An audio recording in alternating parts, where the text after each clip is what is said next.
হাঁদারাম হেঁকে কয়, ধরে আন এখুনি, দড়ি দিয়ে বেঁধে ফেল, ছড়ি দিয়ে পিটুনি। কে করেছে শুরু কবে লেখাপড়া খাটুনি?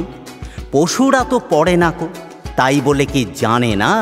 ঠিকানা লেখে না বলে বাড়ি সে কি চেনে না? ওরা তো করতে চাষ কখনোই শেখেনি, তাই বলে কি না খেয়ে মরে যায় তখুনি? হাঁদারাম হেঁকে কয়, ধরে আন এখুনি, দড়ি দিয়ে বেঁধে ফেল, ছড়ি দিয়ে পিটুনি।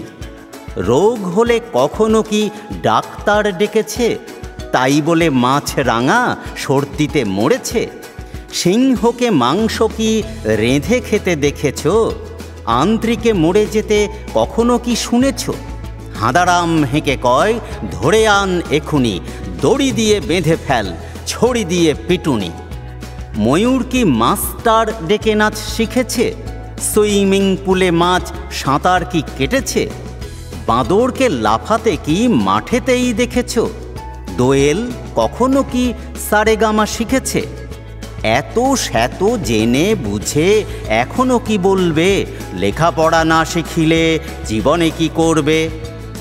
এই সব ৭-৫ ভাবতেই ভাবতে ঘুমিয়ে পড়েছে হাঁদা মুখ ঢেকে বইতে।